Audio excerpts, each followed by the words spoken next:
నమస్తే SP news కి స్వాగతం. ముందుగా బులెటిన్ లో హెడ్లైన్స్.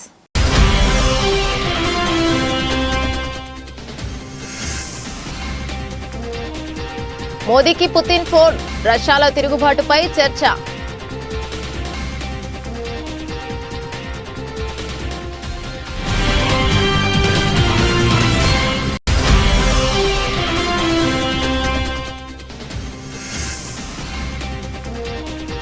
బుల్ధానాలో అగ్నికి ఆహుతైన బస్సు, 25 మంది సజీవ దహనం.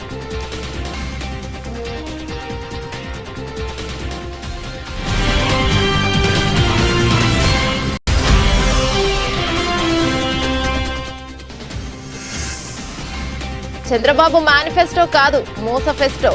దమ్ముంటే 2014 మేనిఫెస్టో చూపించండి, సవాలు విసిరిన మంత్రి సిదిరి అప్పలరాజు.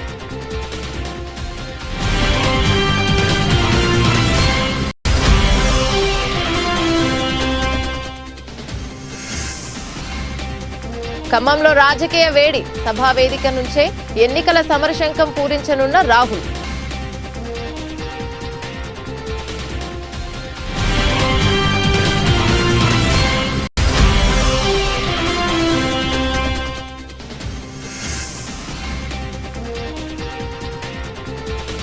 RX 100 తర్వాత టాలీవుడ్ లో నన్ను మిస్గైడ్ చేశారు, సంచలన వ్యాఖ్యలు చేసిన పాయల్.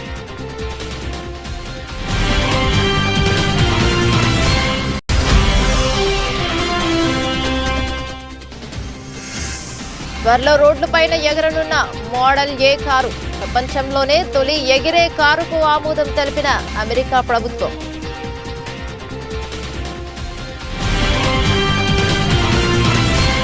భారత ప్రధాని నరేంద్ర మోదీకి రష్యా అధ్యక్షుడు వ్లాదిమిర్ పుతిన్ ఇవాళ ఫోన్ చేసి మాట్లాడారు.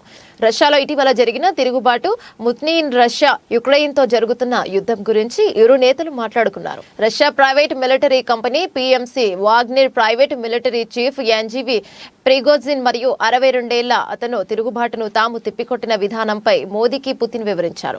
రష్యాలో ఇటీవల చోటు చేసుకున్న పరిణామాలు కలకలం రేపిన విషయం తెలిసిందే. అయితే అనంతరం వ్లాదిమిర్ పుతిన్ కనపడకుండా పోయారని ప్రచారం కూడా జరిగింది.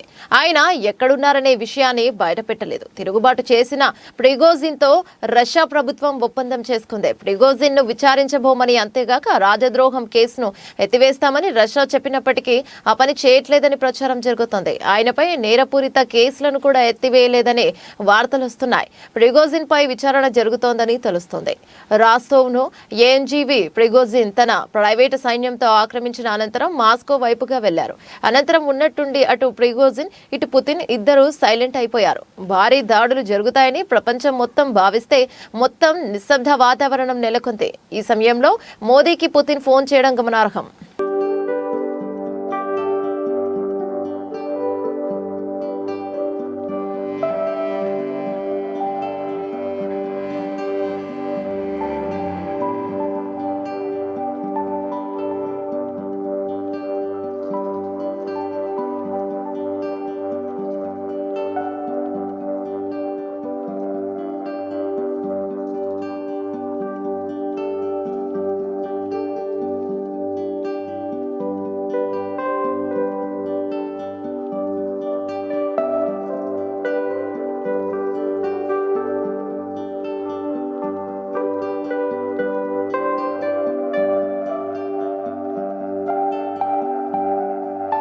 మహారాష్ట్రలో ఘోర రోడ్డు ప్రమాదం జరిగింది. మహారాష్ట్రలోని బుల్ధానాలోని సమృద్ధి మహామార్గ్ ఎక్స్ప్రెస్ వేలో ప్రయాణిస్తున్న బస్సులో హఠాత్తుగా మంటలు చెలరేగడంతో ప్రైవేట్ ట్రావెల్ బస్సు అగ్నికి ఆహుతైంది.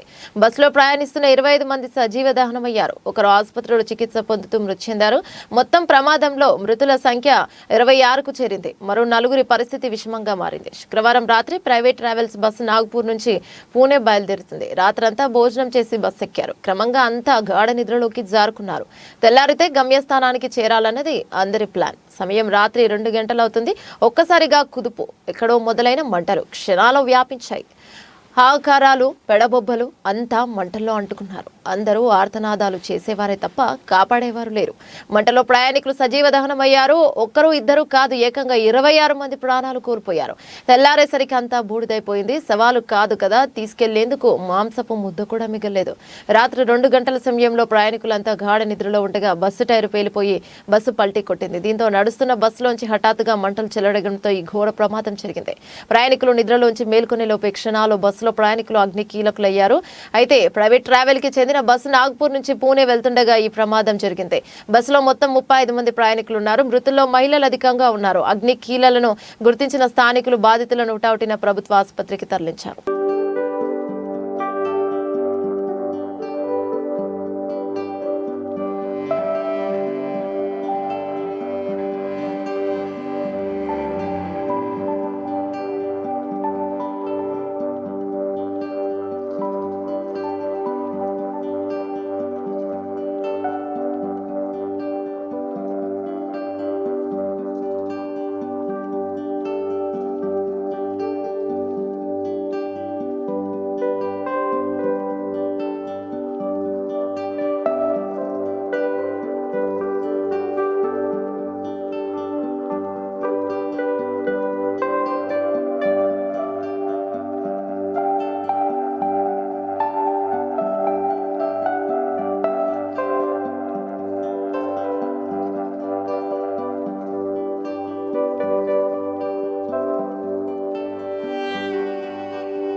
ఖమ్మంలో ఆదివారం జరిగే తెలంగాణ జనగర్జన సభను విజయవంతం చేసేందుకు కాంగ్రెస్ పార్టీ సర్వశక్తులు ఒడ్డుతోంది. మాజీ ఎంపీ పొంగులేటి శ్రీనివాసరెడ్డి, ఆయన అనుచర గణం చేరిక సీఎల్పీ నేత భట్టి విక్రమార్క పాదయాత్ర ముగింపు రెండింటికి కలిపి సంయుక్తంగా నిర్వహిస్తున్న సభ కావడంతో తెలంగాణ కాంగ్రెస్ ప్రతిష్టాత్మకంగా తీసుకుంది. గతంలో ఎన్నడూ ఎవరు ఊహించనంత భారీగా ఈ సభను నిర్వహించాలని పీసీసీ అధ్యక్షుడు రేవంత్ రెడ్డి నిర్ణయించారు. ఖమ్మం సభా వేదిక నుంచి రాహుల్ గాంధీ తెలంగాణ ఎన్నికల కోసం సమరశంఖం పూరించనున్నారనే ప్రచారం సాగుతోంది. అందుకే సభకు జన సమీకరణ, ఇతర ఏర్పాట్లపై ఖమ్మంలో సన్నాహక సమావేశం నిర్వహించింది. అయితే ఖమ్మం కాంగ్రెస్ సభకు ప్రభుత్వం అడ్డంకులు సృష్టిస్తుందని మాజీ ఎంపీ పొంగులేటి శ్రీనివాసరెడ్డి ఆరోపించారు. ఖమ్మం జిల్లాలో బట్టి విక్రమార్క, రేణుకా చౌదరి రెండు కళ్ళు, తమ మూడో కన్ను శ్రీనివాసరెడ్డి అని రేవంత్ అన్నారు. శివుడు మూడో కన్ను తెరిస్తే ఏమవుతుందో అందరికీ తెలుసునని, అలానే శ్రీనివాసరెడ్డి తలుచుకుంటే బీఆర్ఎస్ పార్టీని పాతాళానికి తొక్కుతారన్నారు. సభ నేపథ్యంలో రాష్ట్ర ప్రభుత్వం టీఆర్ఎస్ బస్సులను ఇచ్చినా ఇవ్వకున్నా మరియు సొంత వాహనాలు సభకు రావాలని రేవంత్ రెడ్డి పిలుపునిచ్చారు.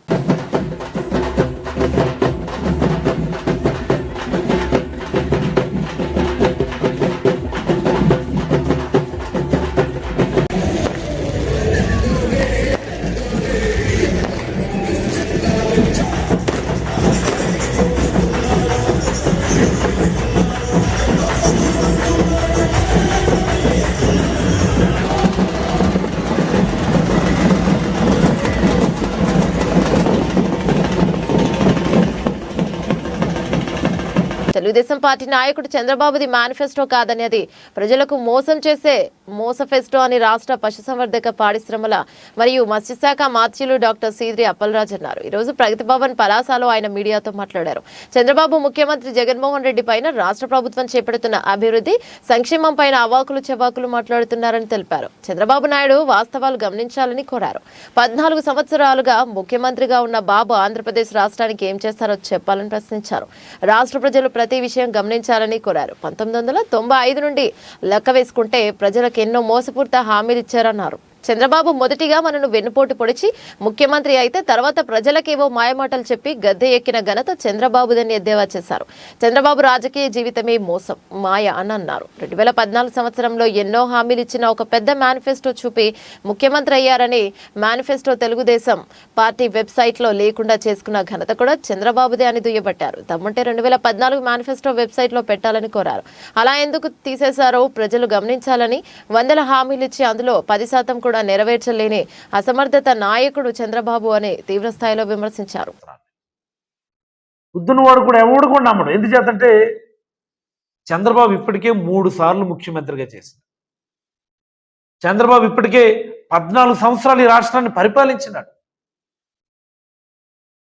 3 సార్లుగా ముఖ్యమంత్రిగా చేయడం అంటే ఒకసారి వెన్నుపోటు ద్వారా ముఖ్యమంత్రి అయ్యాడు, రెండోసారి ఏవో కొన్ని హామీలు ఇచ్చి ముఖ్యమంత్రి అయ్యాడు. మూడోసారి కూడా కొన్ని రకాల హామీలు ఇచ్చి మేనిఫెస్టో లాంటి చెప్పి ముఖ్యమంత్రి అయ్యాడు. మరి ఈ 3 సార్లు ముఖ్యమంత్రిగా చేసినటువంటి కాలంలో ఆయన చెప్పినటువంటి వాగ్దానాల మీద ఆయన ఎలాగ నిలబడగలిగాడో ప్రజలందరికీ కూడా తెలుసు. ముఖ్యంగా గత ప్రభుత్వం అంటే 2014-19 టెన్యూర్కు ముందు చంద్రబాబు ఇచ్చినటువంటి హామీల గురించే మనం మాట్లాడుకుంటే కొన్ని వందల హామీలు ఇచ్చి పదుల సంఖ్యలో కూడా హామీలు నెరవేర్చలేనటువంటి చేతకాని ముఖ్యమంత్రిగా చంద్రబాబు ముద్రింపబడ్డాడు. అత్యంత చేతకాని ముఖ్యమంత్రి. ఎందుకంటే అందరికీ తెలుసు ఆయన ముఖ్యమంత్రి ఎలాగైనా అయిపోవాలని చెప్పి ఆయన చెప్పినటువంటి హామీలు, రైతులు రుణమాఫీ చేస్తామని, డ్వాక్రా మహిళలు రుణమాఫీ చేస్తామని, బ్యాంకులో కుదుపెట్టి బంగారాన్ని తెచ్చిస్తామని, ఇంటికో ఉద్యోగం ఇస్తామని, ఉద్యోగం ఇవ్వకపోతే నిరుద్యోగ భృతి ఇస్తామని, ఇలాగా బీసీలకి, ఎస్సీలకి, ఎస్టీలకి, మైనారిటీలకి అందరికీ కూడా అనేకమైనటువంటి వాగ్దానాలు చేసి ఏ ఒక్క వాగ్దానాన్ని కూడా పూర్తిగా నెరవేర్చలేనటువంటి ముఖ్యమంత్రిగా ఆయన పేరు పడ్డాడు. అదే సందర్భంలో జగన్మోహన్ రెడ్డి గారు ముఖ్యమంత్రి కావడానికి ఇచ్చినటువంటి హామీలు, ముఖ్యమంత్రి అయిన తర్వాత ఆయన ఇచ్చిన హామీల మీద ఆయన ఏ రకంగా నిబద్ధతగా నిలబడ్డాడు కూడా ఇప్పుడు ప్రజలందరూ చూశారు. చెప్పిన ప్రతి హామీని, ప్రతి సంక్షేమ పథకాన్ని ఒక డేట్ చెప్పి సమయానికి నెరవేర్చిన ఘనత జగన్మోహన్ రెడ్డి గారు. At the same time Jaganmohan Reddy గారు ఈ హామీలు నెరవేరుస్తున్నప్పుడు చంద్రబాబు మాట్లాడినటువంటి మాటలు కూడా ఒకసారి మనం గుర్తు తెచ్చుకోవాలి. భువనగిరిలోని 28వ వార్డులో అధికార పార్టీకి సంబంధించిన నాయకులు ఇష్టం వచ్చినట్టు సీసీ రోడ్ మరియు డ్రైనేజీ పనులు బడ్జెట్లో పెట్టినవి కాకుండా ఎక్కడ పడితే అక్కడ అవసరం లేని చోట మరియు మంచిగా ఉన్న ప్లేస్లో కూడా కనీసం వార్డు కౌన్సిలర్లకి సమాచారం ఇవ్వకుండా, ప్రోటోకాల్ పాటించకుండా నిధులన్నీ దుర్వినియోగం చేస్తున్నారు. ఎమ్మెల్యే గారి పర్సనల్ నిధులు అని చెప్పి మున్సిపల్కి సంబంధించిన యూటీఎఫ్ఐడిసి నిధులు తెరాస నాయకులకు అనుగుణంగా ఎక్కడ పడితే అక్కడ నిధులన్నీ వ్యర్థం చేస్తున్నారు. ఇటు పనులను స్థానిక కౌన్సిలర్లు కైరంకొండ వెంకటేష్ గారు మరియు Bhuvanagiri Congress party floor leader Patnak Pramod Kumar గారు మరియు కౌన్సిలర్లు ఈరపాక నరసింహ మరియు కాలనీ వాసులు అడ్డుకొని నిరసన వ్యక్తం చేశారు. నిధులు మంజూరైనప్పటికీ స్థానిక 28వ వార్డులో ఎస్టిమేషన్లో ఉన్నటువంటి పనులను చేయకుండా టీఆర్ఎస్ వారు ఇష్టానుసారంగా పనులు చేపడతా ఉన్నారు. ఎక్కడైతే రోడ్లు వేయాలో అక్కడ వేయకుండా టీఆర్ఎస్ సానుభూతి పనులు ఉన్నటువంటి నాయకుల ఇంటి ముందే సీసీ రోడ్లను వేస్తూ స్థానిక కౌన్సిలర్ ఖైరంకొండ వెంకటేష్ గారిని అవమానపరుస్తూ నిర్లక్ష్యం చేస్తున్నారు. ప్రజలకు అందుబాటులో ఉండాల్సినటువంటి రోడ్లు ఎమ్మెల్యేగా గెలిచిరు, మా ఖైరంకొండ వెంకటేష్ కౌన్సిలర్గా ప్రజలు ఓట్లేసిరు.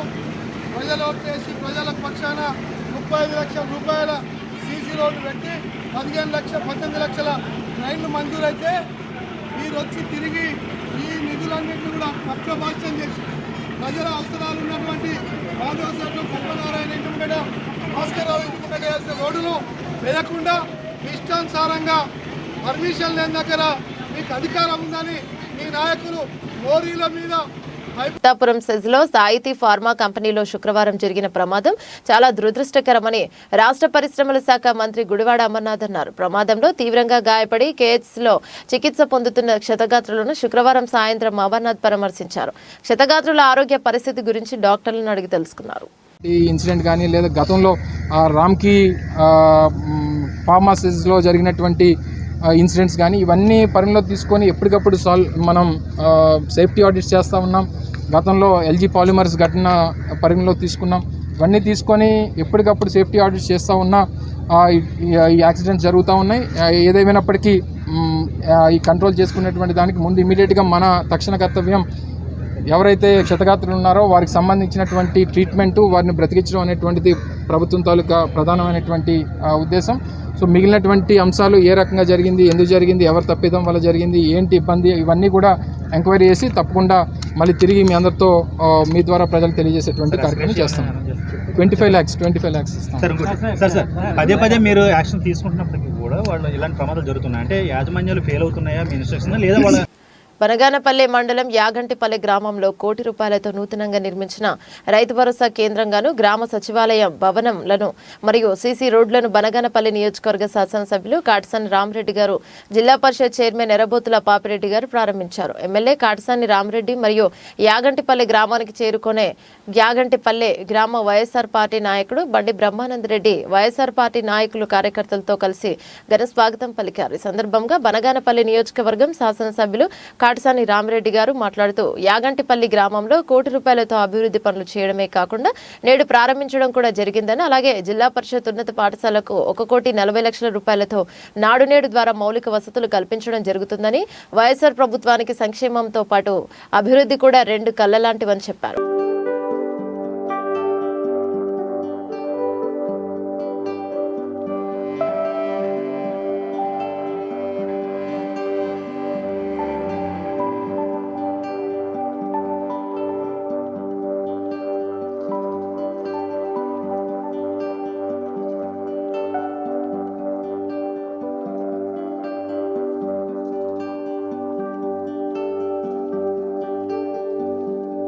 ముంబైలోని మలాడ్ రైల్వే స్టేషన్లో ఘోర ప్రమాదం జరిగింది. ప్లాట్ఫారం 3పై మయాంక్ అనిల్ శర్మ అనే 17 ఏళ్ల బాలుడు చేతులు కడుక్కుంటున్నాడు. ఆ సమయంలో రైలు వేగంగా వచ్చింది. దానిని ఆ బాలుడు గమనించలేదు. దీంతో క్షణాల్లోనే ఘోరం జరిగిపోయింది. ట్రైన్ ఢీకొట్టడంతో బాలుడు సంఘటనా స్థలంలోనే చనిపోయాడు. జూన్ 17వ తేదీన జరిగిన ఈ ఘటనకు సంబంధించిన వీడియో ప్రస్తుతం ఇంటర్నెట్లో వెలుగులోకి వచ్చింది. పూర్తి వివరాలు తెలియాల్సి ఉంది.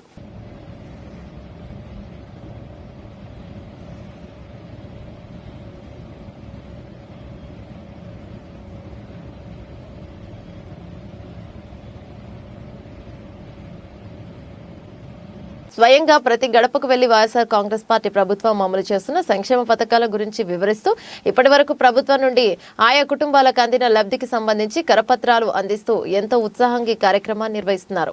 మాట తప్పని మడమ తిప్పని ముఖ్యమంత్రి వైఎస్ జగన్మోహన్ రెడ్డి అనే ఆనాడు ప్రజా సంకల్ప యాత్రలో ఇచ్చిన మాట ప్రకారం నవరత్నాలను ప్రవేశపెట్టి ప్రతి ఒక్క పేదవాడికి అందిస్తూ మహోన్నత ముఖ్యమంత్రిగా నిలిచారాయన అని అన్నారు. ప్రతి ఒక్క కుటుంబంలో విద్యకు కుసుమలు వెల్లువెత్తాలనే ఉద్దేశంతో దేశంలో ఎక్కడా లేని విధంగా అమ్మఒడి కార్యక్రమాన్ని ఏర్పాటు చేసి బడికి వెళ్లిన ప్రతి ఒక్క విద్యార్థిని తల్లి ఖాతాలో నేరుగా అమ్మఒడి నగదును అందిస్తూ అక్క చెల్లెమ్మలకు ఒక సోదరునిగా చిన్నారులకు మేనమామల సేవలు అందిస్తున్నారని ఆయన అన్నారు.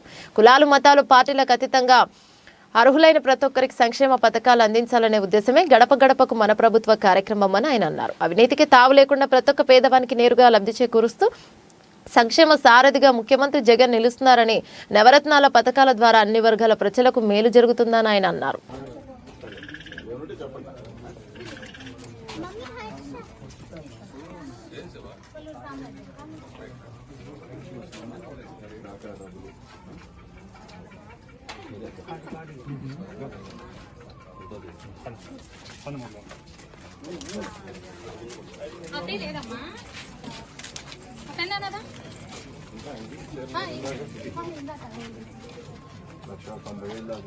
కొల్లూరు పుష్పావతి అంటే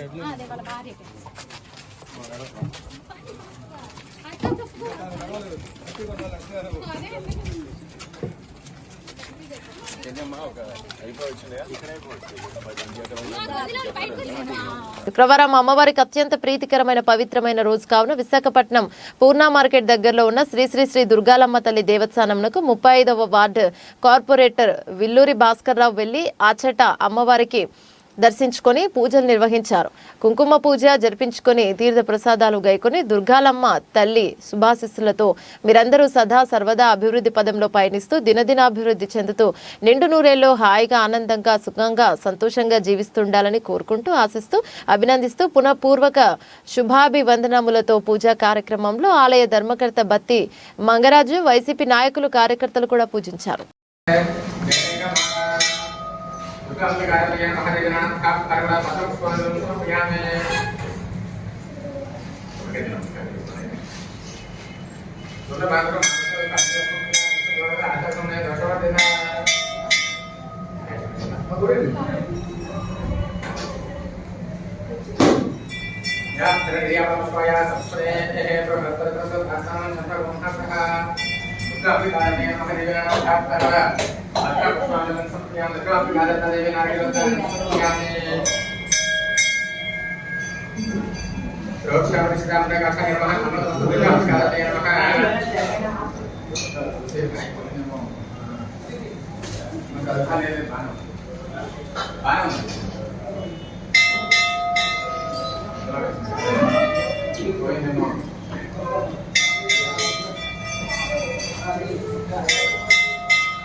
ఢిల్లీ భామ పాయల్ రాజ్పుత్ RX100 సినిమాతో టాలీవుడ్ లో ఒక్కసారిగా పాపులర్ అయింది. ఆ ఒక్క సినిమాతోనే ఎంట్రీ ఇవ్వడమే కాక ఫ్యాన్ ఫాలోయింగ్ కూడా సంపాదించుకుంది. ఆ తర్వాత మాత్రం ఆరెంజ్ హిట్ సినిమా పడలేదు. RX100 తర్వాత వెంకీ మామ, డిస్కో రాజా, RDX లవ్ ఇలా పలు సినిమాల్లో నటించింది. తాజాగా మాయాపేటిక సినిమాతో ప్రేక్షకుల ముందుకొచ్చింది. ఈ సినిమా ప్రమోషన్స్ లో పాయల్ మాట్లాడుతూ టాలీవుడ్ పై సంచలన వ్యాఖ్యలు చేసింది. పాయల్ రాజ్పుత్ తాజాగా ఇచ్చిన ఇంటర్వ్యూలో మాట్లాడుతూ RX100 సినిమా తర్వాత టాలీవుడ్ లో కొంతమంది నన్ను మిస్గైడ్ చేశారు. నేను నమ్మిన వాళ్ళే నన్ను అడ్వాంటేజ్ గా తీసుకొని వాడుకున్నారు. ఈ సినిమా వద్దు, ఆ సినిమా చేయంటూ నాకు తప్పుడు సలహాలు ఇచ్చారు. వారి వల్ల కొన్ని తప్పుడు నిర్ణయాలు తీసుకోవాల్సి వచ్చింది. కొన్నాళ్ళకి అది అర్థమై వాళ్ళను దూరం పెట్టాను. ఇప్పుడు నాకు కొంచెం మెచ్యూరిటీ వచ్చింది. ఏ సినిమా చేయాలి, ఏ సినిమా చేయకూడదని నాకు ఒక ఐడియా వచ్చిందని కామెంట్స్ చేసింది.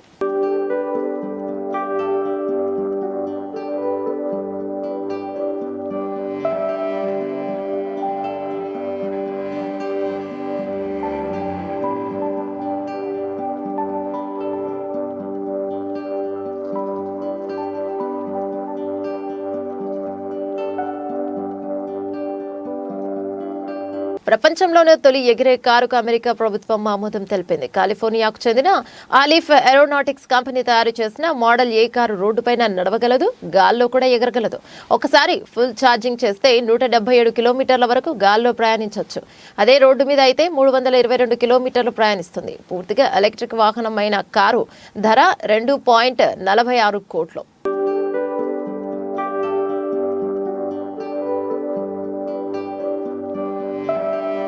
మేటి javelin thrower Neeraj Chopra diamond league లో మళ్లీ సత్తా చాటాడు. లూసెండ్ లో జరిగిన ఈవెంట్ లో తన జావెలిన్ ను 87.66 మీటర్ల దూరం విసిరి టాప్ ప్లేస్ కొట్టేశాడు. డైమండ్ లీగ్ ఫైనల్స్ కోసం తన పాయింట్ల పట్టికను పెంచేసుకున్నాడు. దాదాపు గాయం వల్లనే నెల రోజుల పాటు రెస్ట్ తీసుకున్న నీరజ్ లూసెండ్ ఈవెంట్ లో తన 5వ ప్రయత్నంలో జావెలిన్ ను 87.66 మీటర్ల దూరం విసిరాడు. తొలుత ఫాల్ ముందు హెడ్లైన్స్ మరోసారి.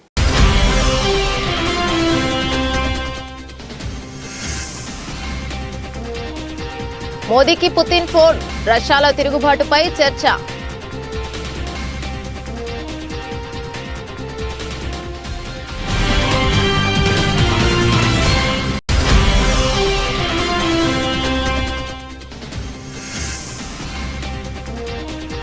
బుల్ధానాలో అగ్నికి ఆహుతైన బస్సు, 25 మంది సజీవ దహనం.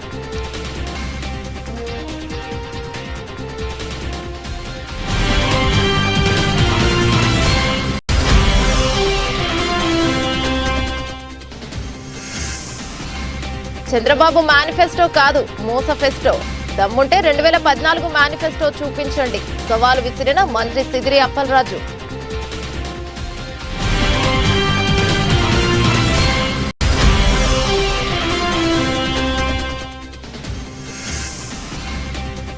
ఖమ్మంలో రాజకీయ వేడి, సభా వేదిక నుంచే ఎన్నికల సమరశంఖం పూరించనున్న రాహుల్.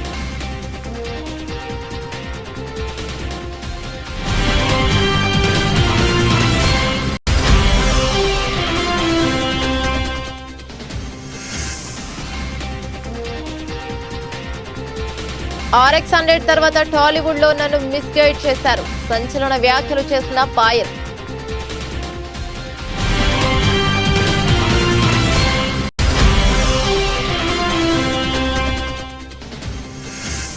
త్వరలో రోడ్లపైన ఎగరనున్న మోడల్ ఏ కారు, ప్రపంచంలోనే తొలి ఎగిరే కారుకు ఆమోదం తెలిపిన అమెరికా ప్రభుత్వం.